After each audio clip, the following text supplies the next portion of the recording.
সাইডে যাও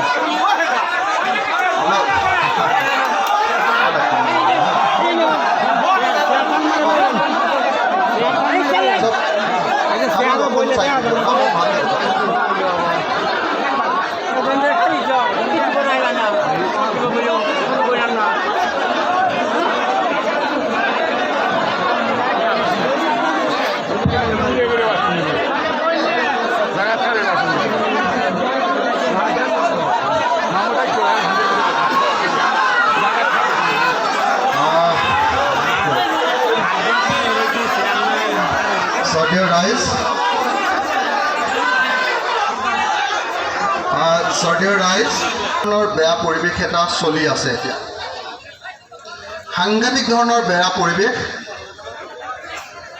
আমি যিবিলাক মানুহে অসমত প্ৰত্যেকজন অসমীয়া মানুহেই অসমত বাস কৰা প্ৰত্যেকজন অসমীয়া হিন্দু মুছলমান খ্ৰীষ্টিয়ান জৈন বৌদ্ধ শিখ সকলোকে যিবিলাক মানুহ আমি শান্তিৰে সকলো থকাটো বিচাৰোঁ সকলো মানে মিলা প্ৰীতিৰে থকাটো বিচাৰোঁ সেই মানুহবিলাকৰ কাৰণে এইকেইদিন বহুত দুখৰ দিন চৰকাৰ আহি যোৱাৰ কাৰণে চৰকাৰ ইলেকশ্যন আহিছে চৰকাৰ আনিবৰ কাৰণে এই চৰকাৰখনে অসমত বহুত হিন্দু মুছলমান কৰাই আছে সাংঘাতিক ধৰণৰ এটা হিন্দু মুছলমানৰ সাম্প্ৰদায়িক বাতাবৰণ এটা তৈয়াৰ কৰিব খোজা হৈছে প্লিজ দাদা পিছত কৰিব দেই সাংঘাতিক ধৰণৰ হিন্দু মুছলমানৰ বাতাবৰণ পৰিৱেশ এটা তৈয়াৰ কৰিবৰ কাৰণে চেষ্টা কৰি আছে মোৰ এনেকুৱা লাগি আছে যে 2026 চনৰ ইলেকশ্যনৰ আগত হয়তো এই চৰকাৰখনে আমাৰ মাজত আপুনিতো সাংবাদিক নহয় সাংবাদিক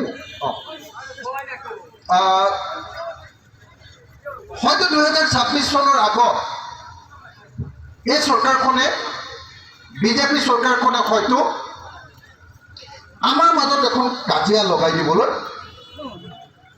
চেষ্টা কৰি আছে সেইকাৰণে আমি যিবিলাক মানুহক হিন্দু বা মুছলমান ৰূপে নাচাওঁ মানুহক মানুহ বুলি চাওঁ সেই মানুহবিলাকৰ কাৰণে এইকেইটা দিন আটাইতকৈ বেয়া দিন মোৰতো এনেকুৱা লাগি আছে এইকেইটা দিন যে কি কৰোঁ এই চব ঝামেলাত থাকোঁ নে নাথাকোঁ এনেকুৱা লাগি আছে যদি ইলেকশ্যন এটা জিকাবৰ কাৰণে বা ইলেকশ্যন এটা জিকিবৰ কাৰণে যদি চৰকাৰখনেই মানুহৰ মাজত সংঘাত লগাব খোজে ককাই ভাইৰ মাজত হিন্দু আৰু মুছলমানৰ মাজত দাদা ভাইৰ মাজত হিন্দু আৰু মুছলমানৰ মাজত যদি কাজিয়া লগাব খোজে তেতিয়াহ'লে সমাজখন কেনেকৈ সুস্থিৰে থাকিব সেইকাৰণে মই আপোনালোকৰ এই নগাঁৱৰ জুৰীয়া অঞ্চললৈ আহিলোঁ আৰু প্ৰথমতে মই আপোনালোক সকলোকে আবেদন জনাবলৈ আহিলোঁ অনুৰোধ জনাব খুজিছোঁ যে আপোনালোক কোনেও এনেকুৱা কথা আৰু কাম নকৰিব যিটোৱে আমাৰ মাজত সংঘাত লগাব পাৰে যিটোৱে আমাৰ হিন্দু আৰু মুছলমানৰ মাজত বেয়া ভাৱ আনিব পাৰে সেই কাম মুছলমানেও কৰা উচিত নহয় সেই কাম হিন্দুও কৰা উচিত নহয় সেই কাম সাধাৰণ মানুহেও কৰা উচিত নহয় সেই কাম চৰকাৰেও কৰা উচিত নহয় হয়নে নহয় ৰাইজ হয়নে নহয় মোৰ মানে মন চন খুব বেয়া একদম সাংঘাতিক ধৰণৰ হতাশ হৈ আছোঁ কাৰণ চাৰিওফালে দেখিছোঁ যে ক'ৰবাত উচ্ছেদ কৰি ঘৰ ভাঙে উচ্ছেদটো মানে বেলেগ একো নহয় উচ্ছেদটোৰ ইলেকশ্যনৰ হাতিয়াৰ মুছলমানৰ ঘৰ ভাঙি দিলে হিন্দু মানুহে ভাল পাব। এইটো এখন হিমন্ত বিশ্ব শৰ্মাৰ অংক।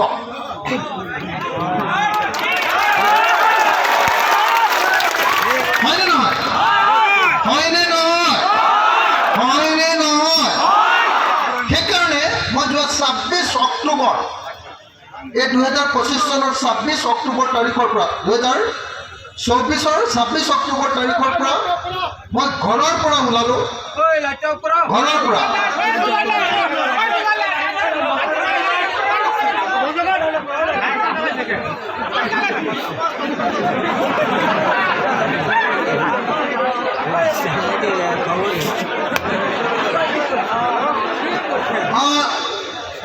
মই কৈ আছিলো যে মই 2024 চনৰ 26 অক্টোবৰৰ পৰা ঘৰ এৰিছিলো। সেই দিনটোৰ পৰা মই ঘৰত গৈ শুবলৈ যোৱা নাই। অকল মাৰ বেমাৰ হৈছে, মাৰ বেমাৰৰ কাৰণে মই খবৰ ল'বলৈ গৈছোঁ। তাৰ বাহিৰে মই ঘৰত শুবলৈ যোৱা নাই। মই শপত লৈছোঁ, মই সংকল্প লৈছোঁ, মই কচম খাইছোঁ 26 অক্টোবৰ 2024 চনৰ পৰা যে 2026 চনৰ অসম বিধানসভাৰ ইলেকশ্যনত হিমন্ত বিশ্ব শৰ্মা RSS বিজেপিৰ চৰকাৰখনক প্ৰথমতে ব্ৰহ্মপুত্ৰত দলিয়াম আৰু তাৰ পাছতে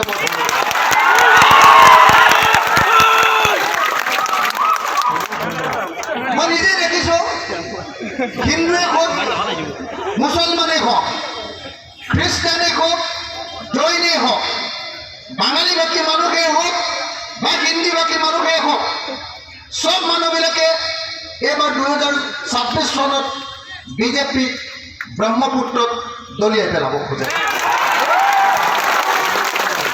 কেলে দলিয়াই পেলাব খোজে? তাৰ কাৰণটো বস্তুৰ সাংঘাতিক দাম বাঢ়িছে। এটা মুৰ্গীৰ ডিম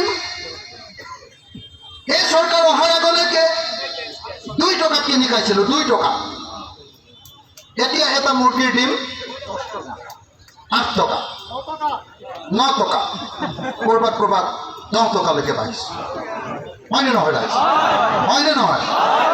1 কেজি লৱণ, 1 কেজি নিমখ, 1 কেজি চল্ট নিমখ কিনি খাইছিলোঁ 2 টকা। এতিয়া 10 টকা যিটো নিমখ পায় সেইটো একেবাৰে বেয়াটো। হয়নে নহয়? 15 টকা 20 টকা। হিন্দুৰ কাৰণেও দাম বাঢ়িছে, মুছলমানৰ কাৰণেও বাঢ়িছে, খ্ৰীষ্টানৰ কাৰণেও দাম বাঢ়িছে, জৈনৰ কাৰণেও দাম বাঢ়িছে। মই মাজে মাজে হিমন্ত বিশ্ব শৰ্মাক বিধানসভাত কওঁ যে আপুনি ইমান হিন্দুক ভাল পায়, মই হিন্দু হয়, আপুনি মুছলমান মানুহবিলাকৰ কাৰণে 1 লিটাৰ পেট্ৰলৰ দাম 100 টকা কৰি দিয়ক, তেওঁলোক মৰি যাওক। কিন্তু মই হিন্দু, মোক 20 টকাত দিয়ক না। কথাটো বুজি পাইছেনে? বস্তুৰ মূল্য বৃদ্ধি সকলোৰে কাৰণে সমান, বস্তুৰ মূল্য বৃদ্ধি সকলোৰে কাৰণে সমান। হিন্দুৰ কাৰণে পেট্ৰলৰ দাম বাঢ়িছে, মুছলমানৰ কাৰণে পেট্ৰলৰ দাম বাঢ়িছে, হিন্দুৰ কাৰণেও নিমখৰ দাম বাঢ়িছে, মুছলমানৰ কাৰণেও নিমখৰ দাম বাঢ়িছে, হিন্দুৰ কাৰণে ডিমৰ দাম বাঢ়িছে, মুৰ্গীৰ ডিম, মুছলমানৰ কাৰণেও ডিমৰ দাম বাঢ়িছে। হয়নে নহয়? হয়নে নহয়? 1 কিলো মচুৰ দাইল নৰেন্দ্ৰ মোদী যিজনে কৈছিলে যে আমাক ভোট দিয়ক, আমি মূল্য বৃদ্ধি ৰোধ কৰি দিম, বস্তুৰ দাম কমাই দিম, মেহেংগা হটাएंगे, কৈছিলে নে নাই? এই মেহেংগা হটাएंगे বুলি কোৱা নৰেন্দ্ৰ মোদী যিদিনা শাসনলৈ আহিলে সেইদিনা 1 কেজি মচুৰ দাইলৰ দাম আছিলে 48 rupees, 48 টকা। এতিয়া 1 কেজি মচুৰ দাইলৰ দাম কিমান? 110 টকাৰ পৰা ভালটোলৈকে গৈ থাকিব ওপৰত। মানে 1 লিটাৰ মিঠাতেল এই চৰকাৰ অহাৰ আগতে মেহেংগা হটাएंगे বুলি কোৱা বস্তুৰ দাম কমিব বুলি কোৱা চৰকাৰখন অহাৰ আগতে 1 লিটাৰ মিঠাতেলৰ দাম আছিলে 80 টকা। এতিয়া 1 লিটাৰ মিঠাতেলৰ দাম কিমান? অতি কমেও 180 টকা। তাৰ পৰা গৈ 250 টকা, 300 টকা, ভাল ব্ৰেণ্ডৰ ওপৰত টকা হয়নে? তেতিয়াহ'লে শ্ৰদ্ধেয় ৰাইজ, বিজেপিয়ে কৈ থাকে যে আমি হিন্দুৰ দেশ বনাব খুজিছো, RSSে কৈ থাকে যে মুছলমানে দেশখন খালে। ঠিক আছে, যিসকলে দেশখন খালে তেওঁলোকৰ কাৰণে বস্তুৰ দাম বঢ়াই দিয়া,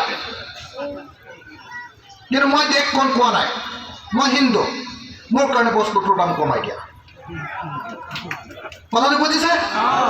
বুজিছে নে নাই? বস্তু মূল্য বৃদ্ধিৰ ক্ষেত্ৰত এই চৰকাৰ হিন্দু বা মুছলমান নহয়, খ্ৰীষ্টান বা জৈন নহয়, কোনো ভোট ল'বৰ ক্ষেত্ৰত ইহঁতি মুছলমানে দেশ খালে, মুছলমানে দেশ খালে আমি হিন্দুৰ দেশ বনাব লাগিব, আমি হিন্দুৰ দেশ বনাব লাগিব বুলি গোটেই মানুহৰ মাজত সাম্প্ৰদায়িক উত্তেজনা বিয়পাই আছে, হয়নে নহয়? যেতিয়ালৈকে এই চৰকাৰখনক ব্ৰহ্মপুত্ৰত দলিয়াই পেলাব নোৱাৰিম, যেতিয়ালৈকে হিমন্ত বিশ্ব শৰ্মাক চকীৰে সৈতে বান্ধি ব্ৰহ্মপুত্ৰত দলিয়াই দিব নোৱাৰিম, তেতিয়ালৈকে অসমৰ মানুহে শান্তিত থাকিবলৈ নাপায়। কোনো মানুহ শান্তিত থাকিবলৈ নাপায়, হিন্দুও নাপায়, মুছলমানো নাপায়, খ্ৰীষ্টানো নাপায়, জৈনো নাপায়। সেইকাৰণে মই আপোনালোক সকলোকে ক'বলৈ আহিছোঁ, মোৰ কাৰণে মই হিন্দুও নহয়, মই মুছলমানো নহয়, মই খ্ৰীষ্টানো নহয়, মই জৈনো নহয়, মই সকলো জাতিৰ মানুহ, মই সকলোকে ভাল পাওঁ। জন্মগতভাৱে মই হিন্দু, জন্মগতভাৱে